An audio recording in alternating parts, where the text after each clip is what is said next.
काय नाव तुमचं? सर माझं नाव विशाल पेशणे आहे सर.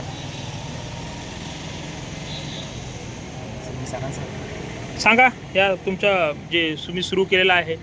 सर माझा आहे सर हा अंकुरित भेल आहे सर. याला इंग्लिशमध्ये म्हणतात सर स्प्राऊट भेल. ओके. याच्यामध्ये सर तुम्हाला आपल्याला मिळून जाते सर की आपला हे आहे सर मूग आहे सर. मूग आहे, अंकुरित आहे सर. ओके ठीक आहे. याच्यामध्ये येऊन जाते सर चना अंकुरित चना. याच्यामध्ये शेंगदाणे येऊन जाते. शेंगदाणे सर आपल्याकडे मोठ होती सर, ते मोठ संपलेली आहे. आणि ही आहे सर आपल्याकडे गेहू आहे सर. अच्छा, गहू पण आहे. मेथी आहे सर. मेथी. आणि ही आहे सर गेहू अंकुरित. अंकुरित गहू पण आहे तुमच्याकडे. याच्यामध्ये सगळे येते सर आयटम. बीट, गाजर, टमाटर, कांदे वगैरे हे सर्व माझ्या संपून गेले आहे सर. सकाळीच माझी दुकान ओपन होते सर 6 वाजेपासून तर 10:30 वाजेपर्यंत असते. पण आज थोडी ग्राहकी जास्त असल्यामुळे थोडा लवकर संपला सर माझा. ची अपेक्षा हीच आहे की सर की जो तेलकट पदार्थ रनिंग केल्यावर जे लोक इकडे स्टेडियम आहे, ग्राउंड आहे, आपला गार्डन वगैरे पण आहे, की माझी अपेक्षा हीच आहे की सर जो तेलकट जे पदार्थ खातात सकाळी सकाळी ग्राउंड केल्यावर या फिर एजनुसार आपल्या तुम्ही हे खाता तेलकट, तर असे चीजे नको खा सर.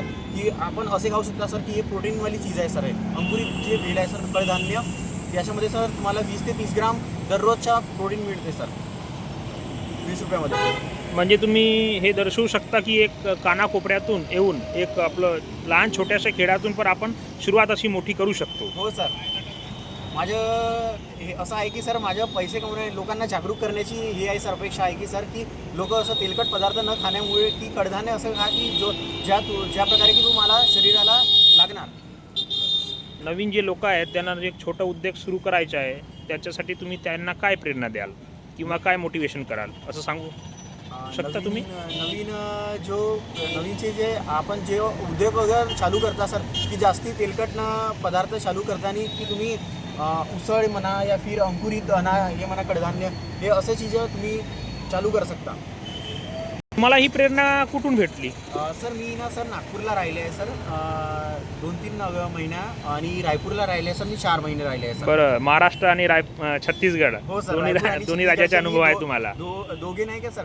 माझ्या मम्मीचे ॲक्च्युली रायपूरला ट्रीटमेंट चालू होतं सर. मी हॉस्पिटलला गेलो होतो, तिकडून मी शिकून बघितलं सर की हॉस्पिटलच्या बाहेर आणि स्टेडियमच्या बाहेर लोक कसे राहतात. आणि असे स्टॉल जे लावलं होते सर नागपूरला, मुंबईला पण तर राहतातच आणि रायपूरला. तर तिथून मी बघून त्यांनी शिकून आलो की सर आपला गोंदियामध्ये नाही आहे, तर मी गोंदियामध्ये नवीन एक स्टॉल लावतो अंकुरित भेल या स्प्राऊट चाट म्हणून नाही का सर. की लोकांना जागरूक करण्याकरिता जो तेलकट पदार्थ न खाण्यामुळे हा प्रोटीनवाले चीज खा तुम्ही जास्तीत जास्त, ज्या प्रकारे की तुम्हाला शरीराला लागेल आणि दिवसभर तुम्हाला फुरताही राहणार.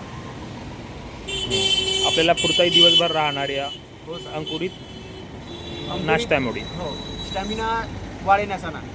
बरोबर. तर तुम्ही बघितलं की कशा प्रकारे हे जे आपले पेशणे जी आहेत यांनी हे कडधान्याचे छोटा एक स्टॉल सुरू केलेला आहे सकाळी जेवण्यासाठी. हो सर. चला, धन्यवाद पेशणेजी. आपल्याकडे हे ग्राउंडवाले पण येतात सर, हे दररोजचे आहेत सर. हे अच्छा ताई लवकर यांना. ताई तुमचं नाव सांगा ना, कसं काय तुम्हाला हे कडधान्य कसं वाटतात अंकुरित याच्याबद्दल थोडं माहिती सांगाल? तुम्ही आता दररोज प्रॅक्टिस करत आहे पोलीस भरती किंवा सैन्य भरतीसाठी, तर तुमचं हे जे चव आहे खाण्याची यांना एक पौष्टिक तुम्हाला जो नाश्ता भेटतो याच्याबद्दल तुम्ही काय सांगाल? आम्ही रोज येतो इथं. बरं.